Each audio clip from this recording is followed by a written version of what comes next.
Ribuan massa dari berbagai kalangan termasuk kalangan buruh membakar gedung DPR karena kesal dengan kelakuannya, tunjungannya itu terus naik, sedangkan upah buruh tetap sama, tak ada jaminan keadilan yang diberikan. Hanya tikus-tikus berdasi yang hidupnya makin sejahtera, gaji 100 juta per bulan masih dianggap kurang, giliran dikritik rakyat dibilang tolol sedunia. Dan mari kita simak selengkapnya. Jakarta, Agustus 2025, udara panas bercampur asap knalpot menyesakkan jalanan ibu kota. Ribuan buruh dari berbagai penjuru Jabodetabek sudah berkumpul sejak pagi hari di sekitar kawasan Gelora Bung Karno. Mereka datang dengan seragam serikat masing-masing, membawa bendera besar, spanduk, dan poster bertuliskan tuntutan. Teriakan lantang menggema di udara. Hidup buruh, bubarkan DPR, turunkan upah pejabat, naikkan upah buruh.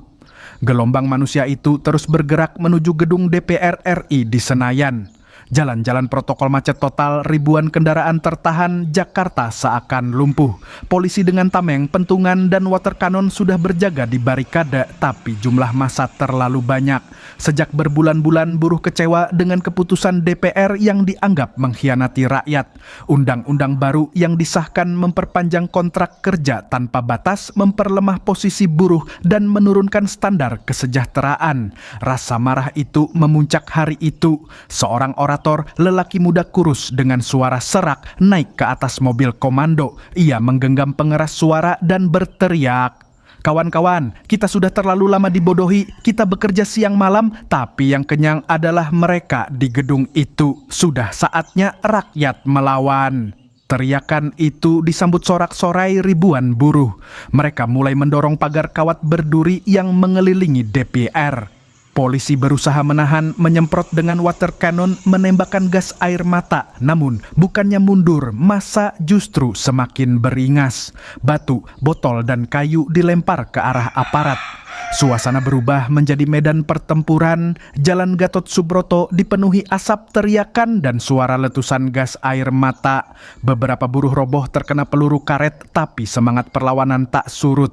Sekitar sore hari, barikade polisi akhirnya jebol. Ribuan buruh menyerbu masuk ke halaman gedung DPR. Mereka memanjat pagar, menendang pintu, dan berhamburan ke dalam. Kaca-kaca pecah dihantam batu. Gedung megah itu yang selama ini dianggap simbol kekuasaan, kini dipenuhi amarah rakyat. Seorang buruh tua dengan tangan gemetar tapi penuh dendam menyalakan api dari ban bekas yang sudah mereka bawa. Ban itu dilempar ke dalam lobi gedung. Api membubung tinggi, membakar tirai, kursi, dan meja kayu mahal. Asap hitam mengepul keluar jendela. Gedung DPR RI terbakar, Jakarta gempar, wartawan berlarian, kamera televisi menyiarkan langsung. Dari jauh, kobaran api tampak menjilat tulisan besar di gedung itu, DPR RI.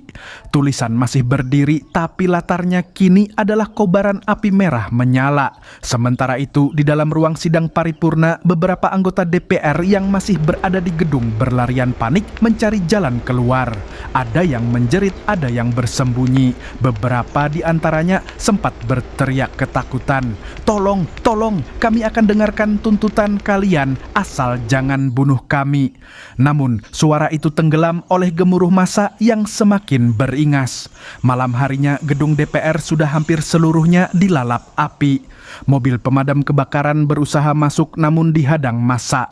Buruh tidak ingin api dipadamkan sebelum gedung itu rata dengan tanah. Mereka menyalakan obor, bernyanyi keras, dan meneriakkan sumpah rakyat. Jakarta berubah menjadi kota yang mencekam. Ribuan buruh mendirikan barikade di sekitar Senayan menolak aparat masuk. Beberapa kelompok lain memblokir jalan tol, membuat ibu kota lumpuh total. Di layar televisi nasional, Presiden terpaksa mengumumkan keadaan darurat. Namun, rakyat di jalanan sudah tidak peduli. Bagi mereka, hari itu adalah hari kemenangan. Hari ketika suara buruh menggetarkan pusat kekuasaan. Malam itu, langit Jakarta berubah merah bukan karena senja, tapi karena kobaran api dari gedung DPR Senayan. Gedung megah yang selama puluhan tahun berdiri sebagai simbol kekuasaan kini runtuh perlahan menjadi abu. Suara kayu dan beton yang ambruk bercampur dengan teriakan ribuan buruh yang terus bersorak di halaman. Asap hitam menutupi langit Senayan, bau plastik terbakar dan asap ban menusuk hidung siapapun yang berada di sekitar. Kamera televisi dari dalam dan luar negeri menyiarkan secara langsung ke seluruh dunia.